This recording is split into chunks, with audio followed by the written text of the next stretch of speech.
Hello, and welcome to Seeking Heaven, the Near-Death Experience and Other Phenomena. I'm your host, Tamara Calder Richardson, a six-time near-death experiencer, as well as a Christ channeler, evidential medium, and starseed. So if you haven't subscribe to my channel. I have fascinating guests.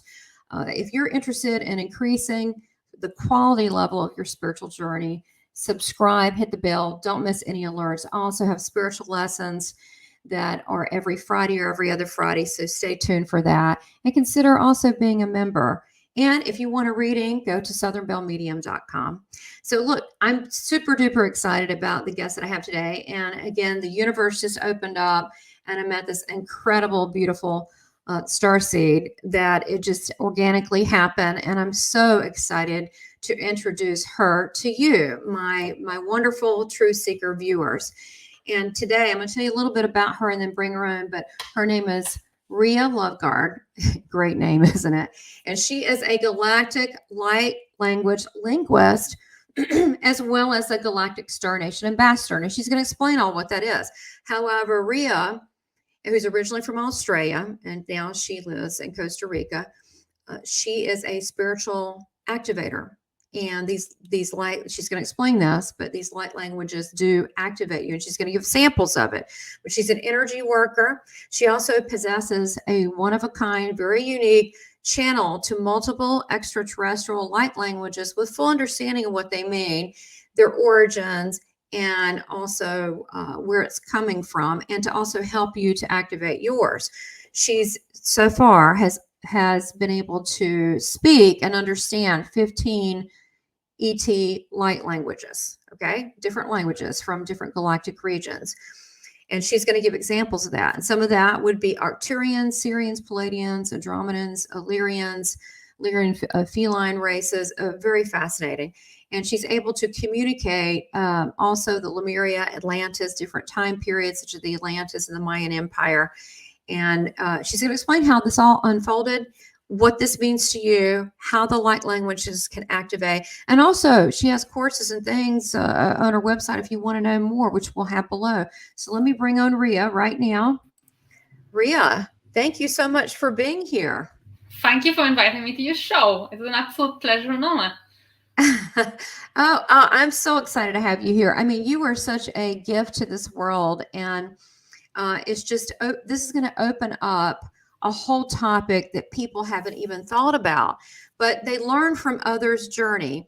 And before we begin, could you, Ria, just tell us, how did you get, I mean, we talk about, and maybe I should say this first, this DNA activation or this activation. Those of you watching, what that means is this. There is something that is done. There are different ways, and maybe you can speak of this, different ways to activate someone from remembering why they're here in their journey. And what happens is when you're activated, it's like a key in there. You just all of a sudden start remembering who you are, what planet or planets you're from, and why you're here. And so the activation, it's not like you have to try it. You're activated. You instantly remember. So, because people ask me all the time, what is activation? Just what you think. It's like an instant, oh boy, you remember. So maybe bring us through that whole thing with you. And then once you're activated, it unfolds and how that unfolded for you to speak these different light languages. And also, I know that your husband teaches with you and also speaks different light language. I find that's incredibly fascinating that it's two of you. Yeah, it's not our first marriage, I would say, because we've been in previous incarnations. We've always, and not just as a couple, but well, our awakening both had two stages. So I first started speaking my first light language over 15 years ago when I was in my very early 20s. And at the same time, I didn't know my husband. He started opening up his channel as a psychic. And, channeling, reading tarot, or channeling messages from loved ones that passed, etc., etc. However, life got in the way. You get grounded into 3D and do what society tells you need to do. So I was kind of finishing my university. Then we started a business together, and kind of shut off our spiritual gifts for me it was a decade, for him it was nearly 2 decades. But they came back online because we are witnessing a great awakening. And I've heard people refer to it as a popcorn effect, where pop, pop, pop, all the different gifts and our own awareness of multidimensionality awakens.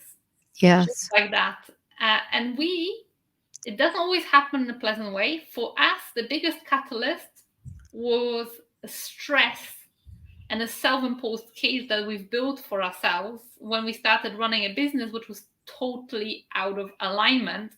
And we've paid a price. The business gone bust. But even beforehand, I was a very stressed entrepreneur. And always living up to other people's expectations, trying to please and not really living my truth and my actually what I came here to do. And in those times of extreme stress, I started meditating, and I started training myself how to meditate, how to manifest, and that was going on for years. And there was this one particular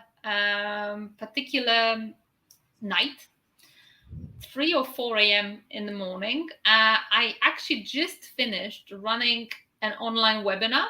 I am originally Polish, so I was doing it I was in Australia, but running on a Polish schedule, different time zones. So middle of the night, I was teaching this class about property because that's what I was doing, real estate, investing and education in that. And then I kind of couldn't go back to sleep because, like when you've been mentally exerting yourself, you're tired and you're wired at the same time. Well, that's when my awakening really started, because I fell into this weird state of awareness and what I believe was the fourth dimension, where time ran parallel. There was no past, no future, no present. And I met my spirit guide. It was an Arcturian female, a beautiful being that have basically came because it was time for me to wake up. And it was time for me to step into doing what I'm doing. And she gave me very specific tasks. She gave me a very specific crystal. She said, follow the grid, which I didn't know what a grid was. Follow the blue light, which I know she meant Arcturian energy. And learn about sacred geometry. And I had no idea in the first place what sacred geometry was. So yeah, I knew enough to clear my mind and calm myself down. And my meditations weren't spiritual. It was just for mindfulness, for my own stress levels and for manifesting the life that I wanted. And here comes this being, and it's clear as day. It wasn't like a dream. It was like more like a lucid dream where I had full awareness of what was going on. And when I woke up, well, things started unfolding very, very fast. So not far after this occurrence, we have lost our business due to over leverage and COVID and restrictions. All that wiped everything that we had materially. And in the period of trying to piece together what had gone wrong, how, what happened and how to avoid in the future, we started seeking spiritual even more. And my husband's gift also came alive, and following the guidance of this beautiful Arcturian being, following the grid, we traveled to Uluru in Australia to Ayers Rock, this famous rock formation, which is a very potent energy vortex. And this is when everything started coming very quickly, because my husband reconnected with the Arcturian Council, with the Council of Elders, who were like his home. We both realized we are Arcturian starseeds. I've had Arcturian language for 15 years, but I didn't know it was Arcturian at the time. And then we started working with the Arcturian beings, and they were coding us with various beautiful codes for abundance, for vitality, for creativity. We were going through a very turbulent dark night of the soul, where everything, our own identity, was falling apart in the three-dimensional world. Everything we've built materially disappeared, our reputation, our identity. And we had to piece ourselves back together, but it happened so smoothly that then, our guides were with us at all times, protecting us and loving us and showing us the way. And then they said, look, I know you love us. we your family, the Yes. Arcturians said, but it's time you meet other races. It's time you meet other beings. So we went on rounds, and so it happened that every time we connected to a different beings of light, the Pleiadians, the Syrians, the Lyrians, the Andromedans, and so on and so forth, my husband would get visuals, and I would get the language, the download of the sound, and channeling this energy in the form of sound. And for a long time, I didn't know why I was downloading these different languages. But with time and practice, I was also getting the understanding of them. And also, I've understood that I'm here to activate other starseeds through these sound frequencies, and that this is my mission. So here I am today. And if you are a starseed, you probably feel something that is beyond these words that we're exchanging here, because this conversation, I believe, will happen on many different levels. There's the verbal level, but there will be also energetic level. So Yes. Well, and the thing is, I think maybe we should define too a channel. A channel is much like, to me, like a portal. And so we honestly, I think all people are, but it depends what your frequency you're tuning into. And so this is just because we are consciously, both of us, aware of being a channel of the divine and also galactic family and being a part of a star system. That in itself is a plus, because they're looking for people that are open to work with and that are excited about that. And, of course, that, like you said, you worked in your meditative state and being in a place of peace and of course, love, and working with them. And you can't do this work, I have to say, with fear. It's all about love and going to ascension and higher levels. So, your star seed, your own activation, and then your own journey. How long did this take? Was it a year or 2, 3, 4? very, very fast. And literally from the moment when I first got contacted by the Arcturians to the moment when I was activating other starseeds, it took less than 9 months. It's literally, things are speeding up. And what I see is that a lot of the indigos, or I would say the older generation starseeds, they've had a much longer awakening journey. It would take years, but they've paved way for my generation and for the next generations, because I've got, teenagers and people in the young 20s that are having very high level initiations into this spiritual realm within a matter of months. In fact, there are children born today that remember. They don't even have to get activated because they still remember. I feel like the veil of forgetfulness is getting thinner and thinner, and the timelines are accelerating. So we are awakening. And the fact that you are here listening to this show or watching this show, and you've got keen interest in something like that as a subscriber or a listener, well, that means it's probably something about this that's also resonating with you. You may not even know it. You may feel it's just your curiosity, but I would put a bet that many of the subscribers here are starseeds. Yes, it's true. And I think that, we've all come from different backgrounds, different parts of the world, different family traditions, different religions or no religions. I mean, this is true of all people, but this is something outside of that. This is something completely outside of this 3D world. This is something that's much more ascended. That I do believe that the meditation does help, or at least, some form of quiet time. But I also believe that honoring your own soul and allowing this to flow through you, to know that you are beautiful, it's okay. And again, this is, I guess, in the territory of your higher self. Talk about the Akashic Records, because you said you remember being a helper in the Akashic Record area, and explain what that is, because that's where my readings are. But I want people to understand what, I know what it is, but tell them what this is and how this memory came about. Yeah, so the Akashic Records, for those of you who hear this word maybe for the first time, probably not if you're here, but if you're wondering what it is, it's the universal Google. It's the library of everything that has been, was, and will be, and you can tap into your soul's memories there.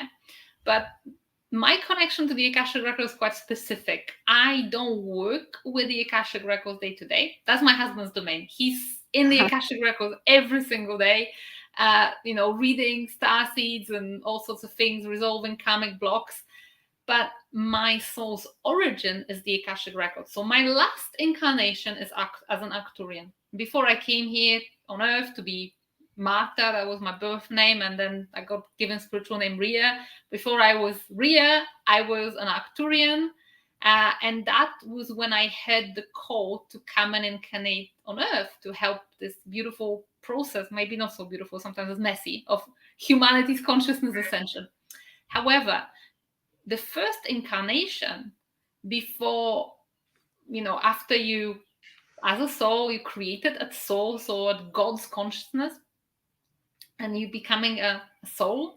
My first incarnation was as a guardian or a keeper of the Akashic Records. So the Akashic Records hold power because there is all the karma stored in there.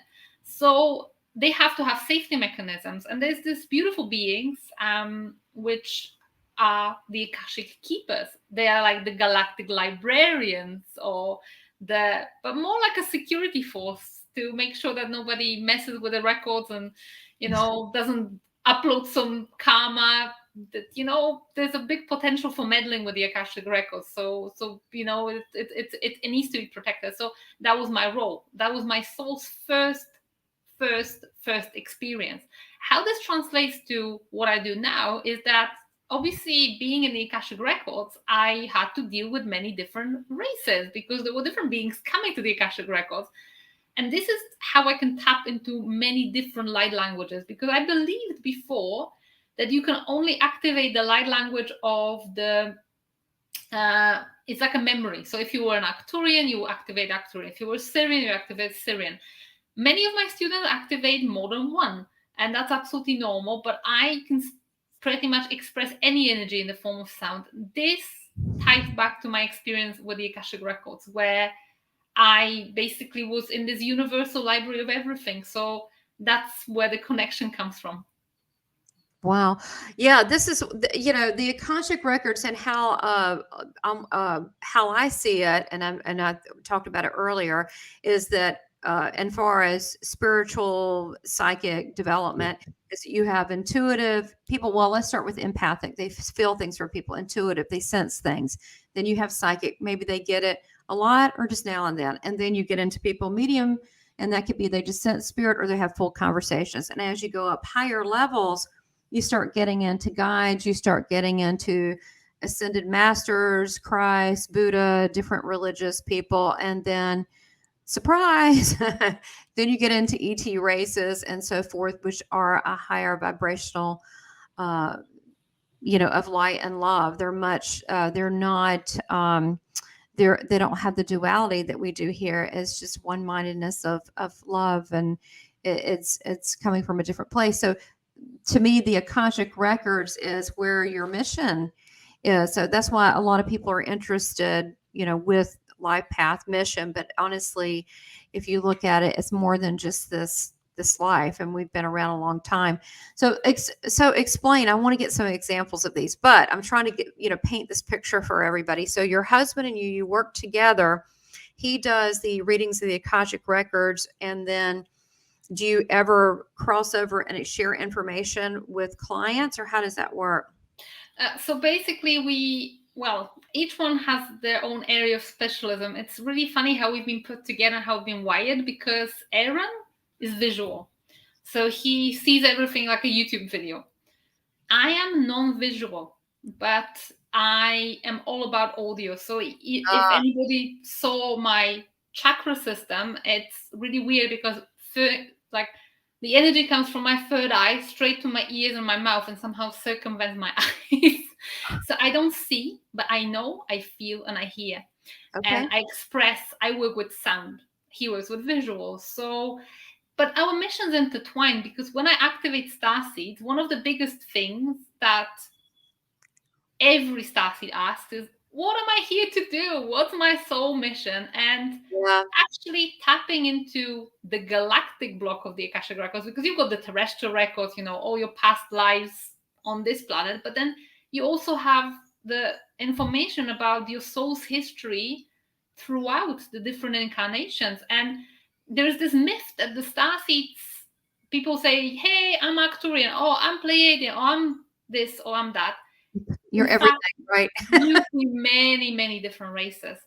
What matters, from my experience with starseeds, the last galactic incarnation before this one on Earth Really? influences your mission. So what you did when you stuck your hand up and said, okay, I'm gonna come to Earth, I'm ready. I'm not sure if some people may ask themselves, did I really bargain for that? But that's another story. But that last galactic, yeah. Sorry, you did. Yeah, but last galactic incarnation usually determines your mission. Okay. And what you came here to do as a starseed, you probably were quite good at that kind of thing in your last galactic incarnation. Your first soul's incarnation really impact your personality. So my incarnation being in the Akashic Records, where everything is perfect, everything is so orderly, I constantly organize reality, be it files on my computer, be it, things in my cupboards. That's just how I think. There's other starseeds that I've worked with, and the personality of different races, of different souls and different incarnations shines through all the different this experience. So if you've got some traits of your personality that they always have been like that, and it's not from your mom, not from your dad, not from your grandpa, why you like that?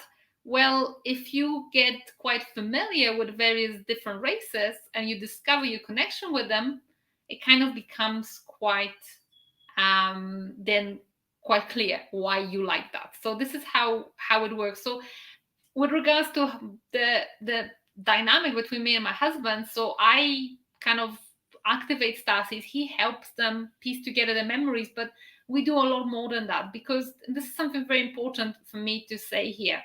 If you're watching this show, you're definitely a curious person, and it's very easy to just be pursuing the highs of the higher dimensions and galactic energies and frequencies, and it's all exciting, but there's also very profound work to do after you've awakened and after you realize, hey, I'm here for a bigger purpose, I'm multidimensional.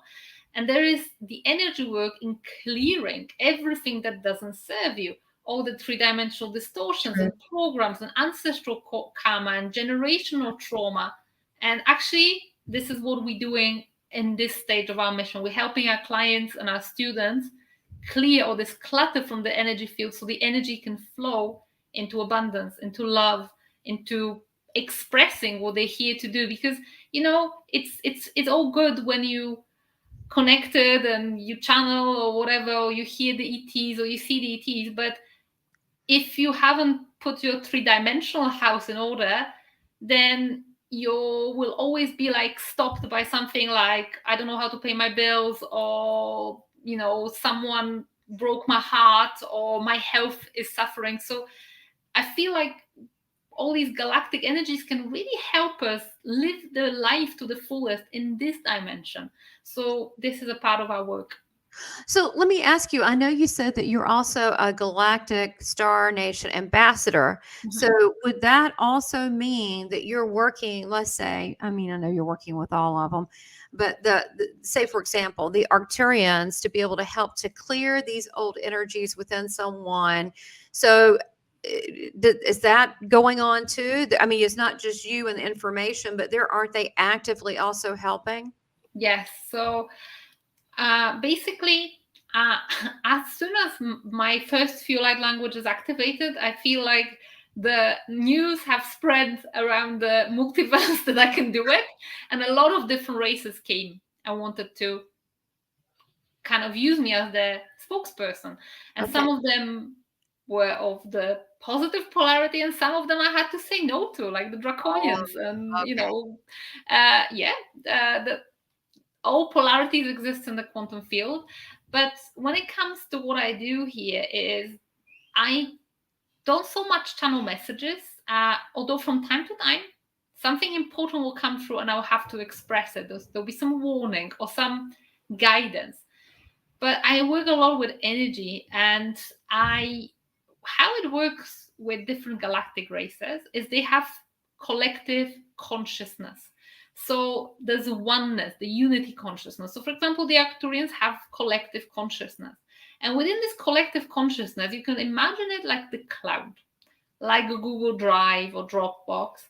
And every Arcturian has access to all this beautiful knowledge and codes. And when I mean codes, I mean energetic upgrades to help you with different things. So there you can download those codes from the quantum, from the collective consciousness, and then you can transmit them to other people. You can download them yourself and keep them for yourself, but you can also transmit them to other people. So a lot of the work that I do is actually transmitting those codes into these energy fields of different people, so they can benefit here in the third dimension. So for example, there's codes of bitter medicine.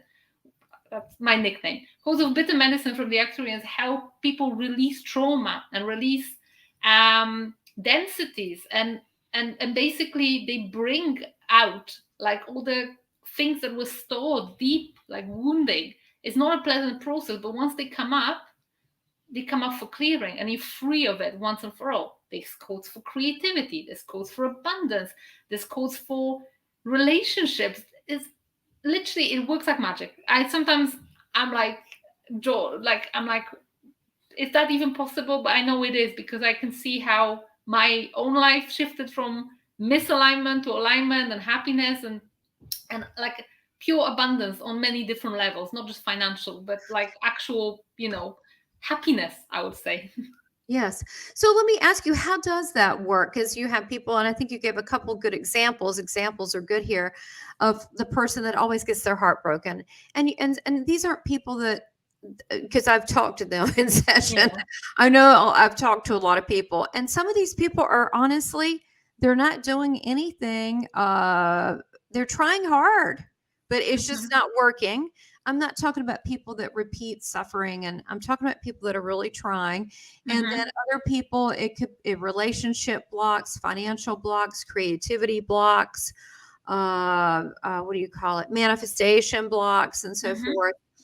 Why is it, do you think, that certain human beings here, that they collect these blocks? Is it from past life stuff, or what is it that you see this, and how is it that you assist with this? It is a whole plethora of stuff. Okay. So basically, think about your energy field like an onion with many different layers. And you can be a very awakened onion where you open up your high chakras. And I see people who have been awakened for a long time, but they still suffer. Manifestations, bounce back, all these heartbreaks. And I was one of these people for a long time, where I've kind of I've been manifesting and I'm getting my small wins, but then there is a big disaster, like my business blows up. And my reputation's in tatters, and I face false accusations, and I face heartbreaks, and I face betrayal and all of that. And this is a part of human experience, but it doesn't have to be. So we're here to learn certain lessons. And how it works with this energy field, with this onion of ours, or you can call it onion, you can call it egg. It's like layers. It's like a backpack. Like you've got this heavy backpack on your back, and you may be really determined, and you're pushing through it with your inner work, with your manifestations, even with your drive, with motivation, all of that. You're pushing, but you have this heavy backpack, which is generational trauma and karma. So there's patterns from your ancestors, from terrestrial ancestors, that are still affecting you. There is things from your past lives. usually on Earth, you don't collect as much trauma and karma as a member of other races and high vibrational beings as you do here on Earth. Okay, that's a very good point because it's denser here. Yeah. And then there's also collective imprints from society, from different religious systems, from systems of powers and control, where we've been conditioned to believe that we're not divine, that we're not good enough, that we need to try harder. And once, like, people call me the activator, the starseed activator, but most of the work I do is actually deactivating all these layers. And so does my husband. We just take them layer by layer by layer. What's left is pure love, pure light, and is this flow of energy that's unobstructed. So then you really get to play with those frequencies of abundance, with those frequencies of manifestation, because you haven't got that backpack. And this is my message to everyone listening to it. As beautiful as it is to pursue your star origins, your soul family, this is amazing. They will help you with this work. But the most important thing is to put your energetic house in order, to look into your triggers, to look into why this is happening, any repeating patterns. And once you unfold these energetic patterns, you realize that everything is energy, and that your 3D physical manifestations, they come alive because of what's going in your energy field. So perhaps you're getting your heart broken, for example, in love. Maybe this is because there was something that happened in your generations before you, where someone in your family had the same pattern, been neglected or been dumped or been cheated on or whatever. So you pursue this thread. If nothing ancestral comes up, if nothing obvious comes up, then you go to the Akashic Records and you see, okay, maybe this is something where maybe in a previous life I've been some kind of heartbreaker, and maybe this time I'm learning the lesson to be on the other side. Once you release it, once you resolve it, once you separate yourself from this pattern, energy starts to flow and you start to just feel happier, because as beautiful as those higher dimensions are, we have a right to be happy here on planet Earth in 3D. Absolutely. And, I know there's other things, like you said, shadow work, or, and you work on, going through and, finding your triggers. All this is good. Even past life regression, all of that's good. But what you're saying, those kind of things can take years, okay, and still not be acceptable results. But you're saying with this, because this is the information that's coming through energetically works on those fields versus, I'm not saying don't do the work. I think anyone that's spiritual has a spiritual awakening. It's not always easy, because it contradicts maybe things that you knew. And it really shakes your world. And then you have to say, well, who am I really? And what am I here for? And honestly, that's a very good thing. It seems horrible at the time, but it's a very good thing.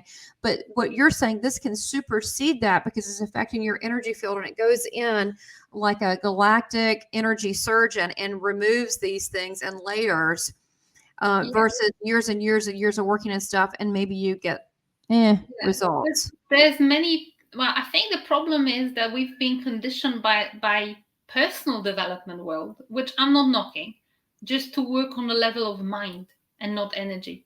So it's working with mindset in the personal development world, repeating affirmation like I'm happy and money comes to me easily and all of that. Yes. But if you don't address, okay, so why do I, not what do I believe, but why do I believe it? So let's say, what do I really believe about relationships, about love, about money, about all these different things? If you work with energetics, you see those energetic patterns are like tapestry. But they should be like a beautiful tapestry, but they're more like, sometimes they're like a tangled mess, and you have to untangle all these things. But the thing is, personal development tools don't give you the insight into what's going energetically. The higher dimensional tools, the quantum tools, first of all, they work really deep. Secondly, they work really fast. So it doesn't have to take years. It can take months. they're very intense, but they also graceful, because people do this kind of work of expansion of consciousness and clearing trauma and purging in many different ways. Like, for example, plant medicine. I'm in Costa Rica, so obviously there's shamans, people doing ayahuasca, and I've tried that once, and I know this is not my way, because Yeah. it is really intense. It's violent. Yeah. What is beautiful about working with the galactic beings is graceful, is gentle. Oh, They know our human nature, and is all imbued with love, not with like, yeah. you can, when you're driving to this destination called the ascension, you can drive in an air-conditioned car, or you can drive at the back of a flatbed truck and kind of be rattling around. You get there in the end, but I would rather choose the nice journey. Yeah, no, that makes sense. No, that's a beautiful way of explaining it. I love these examples. I think people need that. So, okay, so let's go back to the light. This is all good. So let's go back to, so this is really, I mean, you can help with activation, but wouldn't you say primarily a large part of your work is once someone is activated, and you can help with that, is like, now what do I do? So they're really, that's where you and your husband can come in and help and assist. And you do have a lot of things also on your YouTube and your Instagram that are free, and information, and also examples of these languages. So the languages, he gets information, but when you're speaking the languages, you're actually giving someone a code, aren't you? It's not really, I'm trying to get out of our human mind of like, right now we're speaking English to one another. And I'm not saying that there's not some magical galactic energy around us. I'm not saying that. But when you're doing the light codes, you're saying that this is a transmission of healing of some sort, correct? Yes. I mean, yeah, it can be. So light language, how I define light language is I define it as energy expressed in the form of sound. Okay. So you can draw it, and you express it in the form of a drawing. You can just transfer it just by your intention. I express it in the form of sound. Yes. And light language, as you rightly said, can be an energetic transmission, but it can also carry information. So our human language usually just transfers information. So when we think of light language, we think communication. And light languages can do that too. So sometimes when I speak light language, it tells a story. So there's a story. I remember there was this one class I held for my students, and when I activate people's light languages, we then exercise with understanding. So I'm kind of doing experiments where I say, okay, I'll be speaking in Lemurian, and you tell me what you get. And this one particular class, I'm speaking in Lemurian, and then I was speaking in Atlantean. And it wasn't an activation. It was a story of the demise of these two civilizations, a very sad story of how they kind of sank and they fell apart and what happened beforehand. And all of my students got it. It's sometimes light language also works in a multidimensional way. And this is quite difficult for our human ways to understand, because it can happen that a group of people, like in my classes, they will listen to the light language and they will all get the same information, but sometimes they get different pieces of the puzzle, and sometimes they get hit where it needs to hit them. So I'll do an activation, and someone will feel it in the heart center, another person will feel it in the throat chakra, because that's where it needs to go. It's like a coded medicine. That's interesting. So we're really, and this is one of the things I was telling you, Ria, that I sent my light codes to you. You said it's heavily Syrian. I mean, like we talked pre-show, and I've been Arcturian and different things. And like you said, most people have, but then you may identify or have preferences towards certain ones, but we've been so many. But I was told that they're not symbols, and I'm looking at it like a human, as similar to what you're saying. I was told by the Syrian Council, you're looking, and I just felt that it was a Syrian Council. I mean, I just had that energy thing. They said they were a little bit, they weren't mean, they were frustrated. They were like, no, you're looking at it like a human mind trying to analyze it, when actually you're supposed to feel it, and you're supposed to feel into the energy and remember, and then it's living and activated, and it's three-dimensional. And I'm looking at it like it's something a drawing, and they're saying, no, you're missing it. So what you're saying is that when we hear sounds as the light language, we're thinking, okay, these are sounds. These are some kind of communication being expressed. And it can be, like you said, it can have form, but it can also be, because it is dimensional, it can also be doing multiple things on different levels of healing with people, whether it be physical, mental, emotional, correct? Absolutely. It can also activate different dormant superpowers and can deactivate certain programs that are cluttering your field.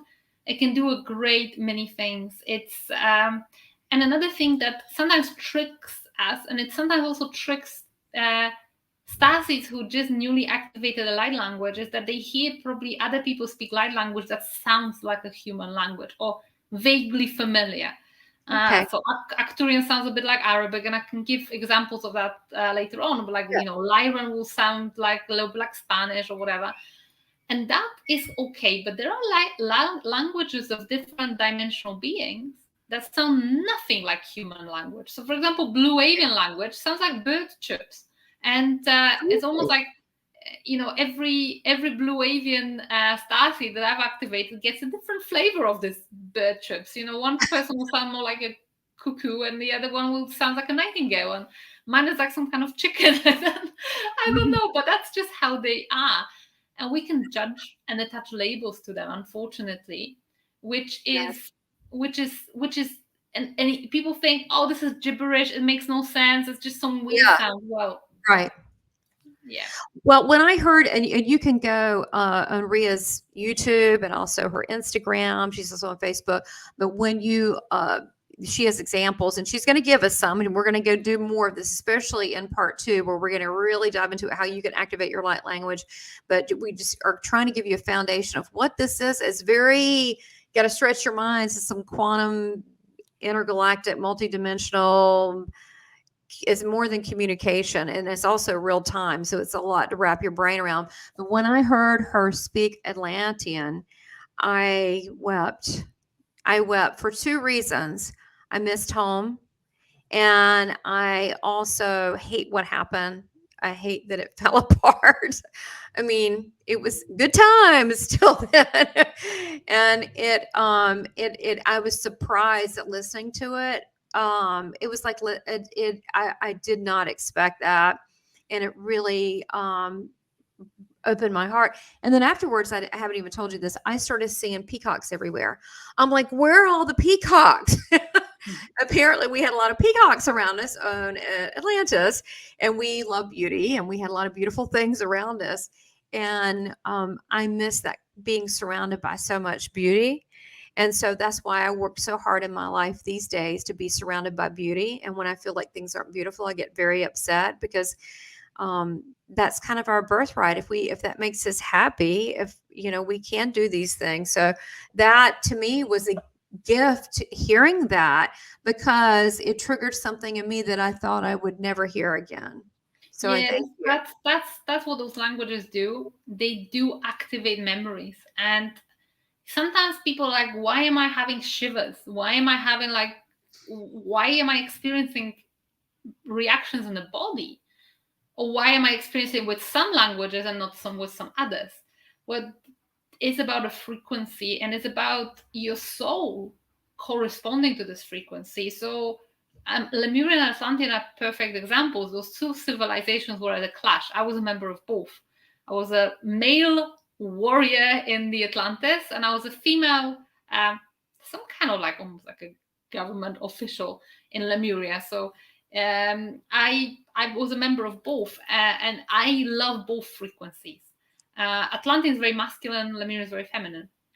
But in general, people who, it can happen 2 ways. So one way is that people will react emotionally.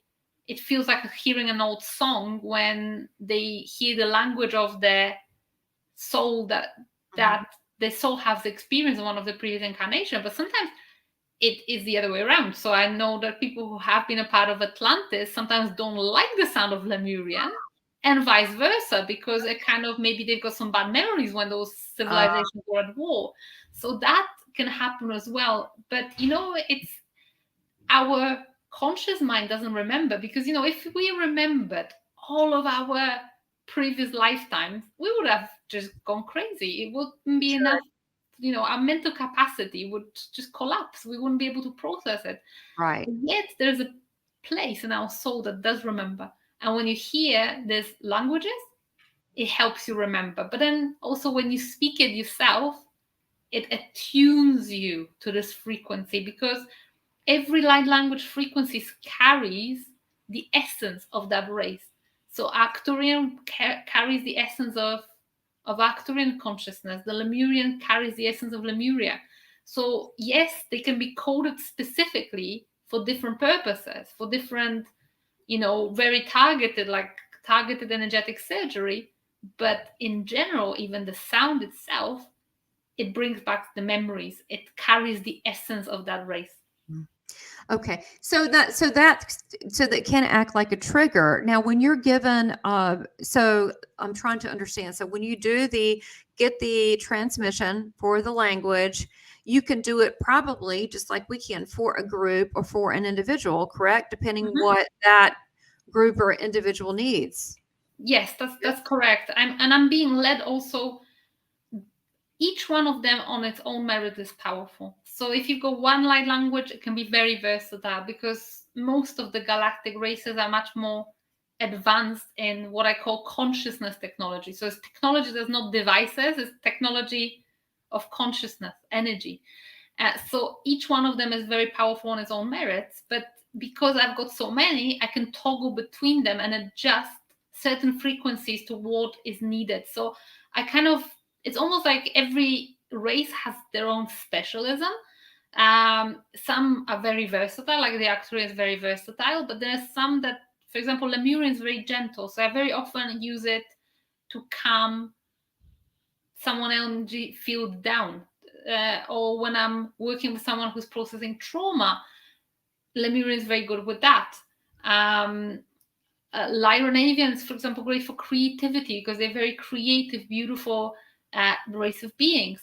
I sometimes use the very strong masculine energy, like the Atlantean or the dragon language, not to be mistaken for draconian. Draconians, two different races. So dragon language, very powerful language, comes with a lot of this oomph and anger, and it needs to be used very very carefully, because it can flare up as that fire, but it can also help people with confidence. And also dragons are very charming, so they can help people with, let's say, I work with business people and entrepreneurs who are selling things. Dragon frequency is great for negotiation, selling, being, so they all have their own specialisms.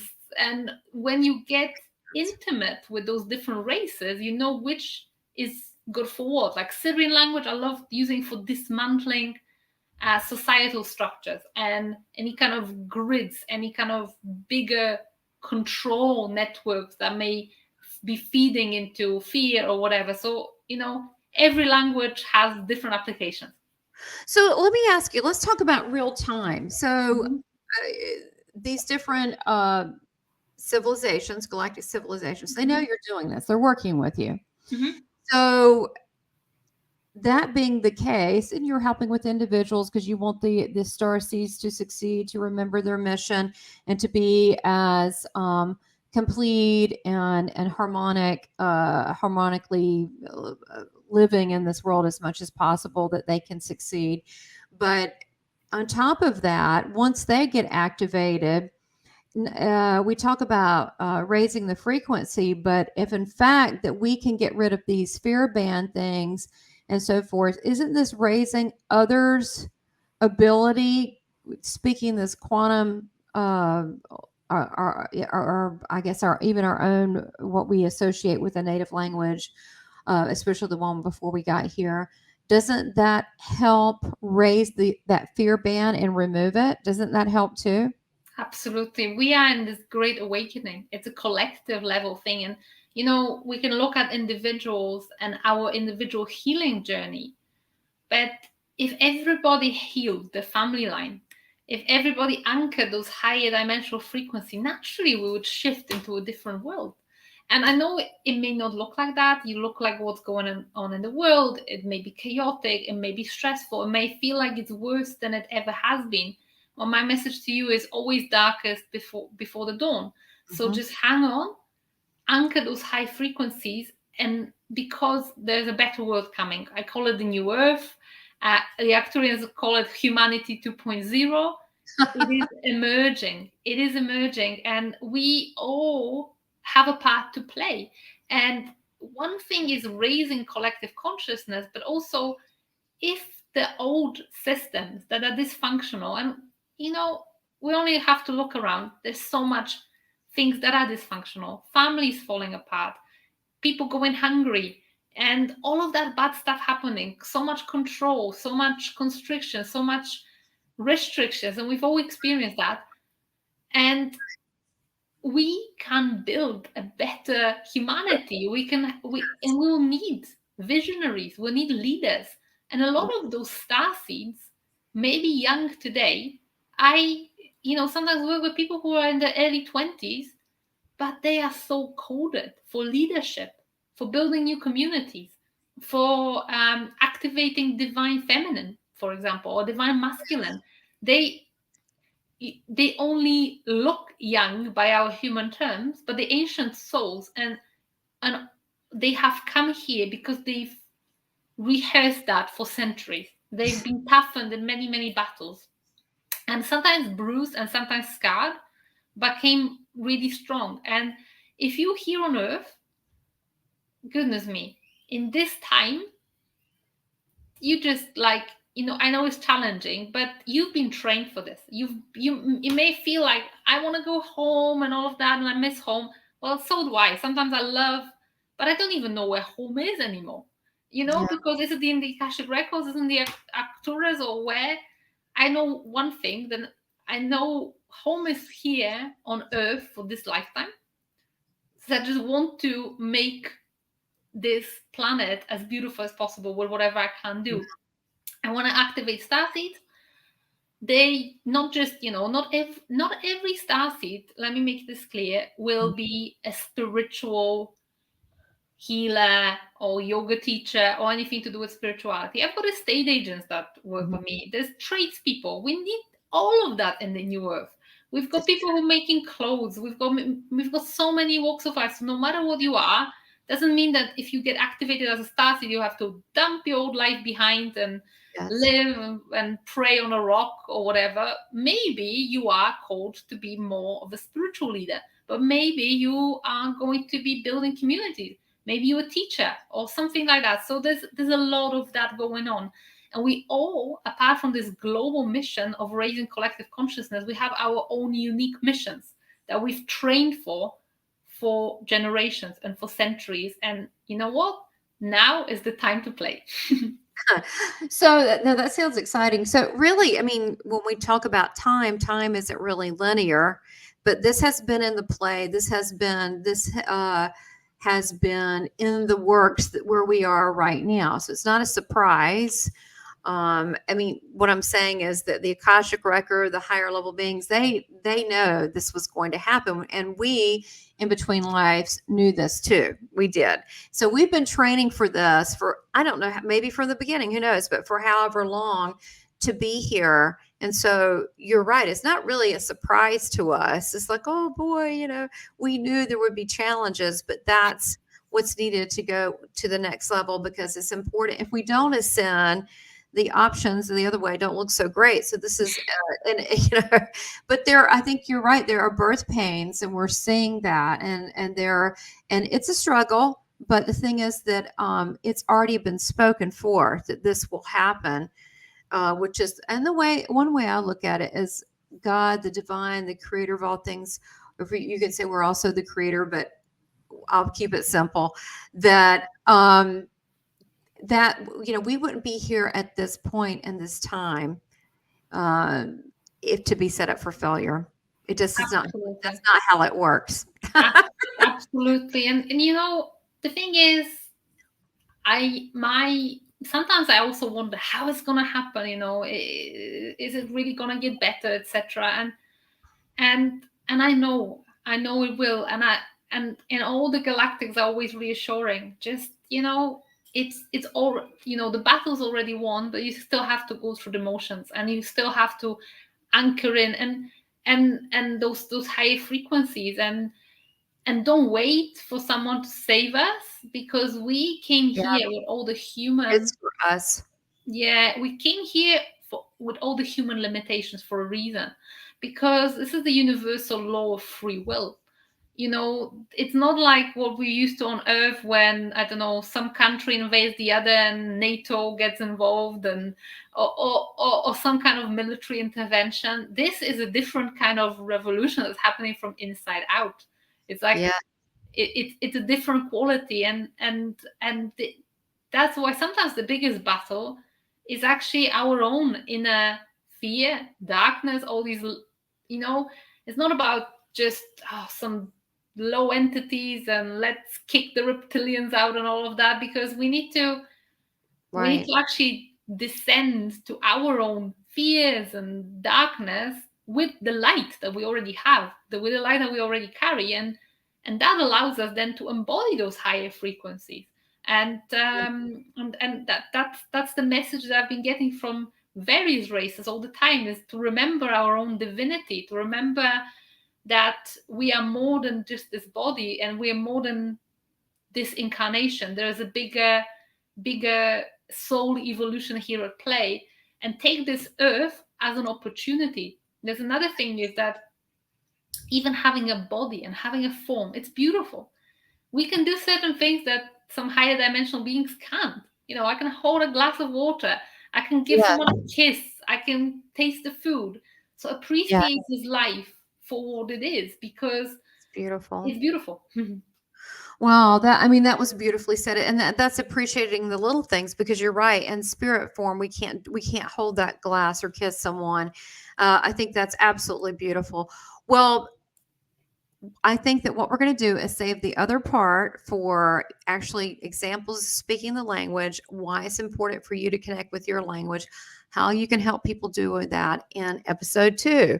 So stay tuned for episode 2 so you can see Ria talk about these different languages and actually speak them and give samples. And she's going to do a sample activation. So I don't know what that's going to be, but we're going to find out. So stay Yeah, tuned. we're gonna open up to whatever the galactic nations have for us, and I believe that if you're a starseed, you'll feel it. All right. Well, that sounds great. Well, look, stay tuned. Don't miss the next one, because we're going to really get into it. And then we're going to see what happens with the different languages. I'm very excited. So stay tuned. Okay. Bye. Please subscribe, like, and make comments, and support this channel by becoming a member. Thank you for your continued support.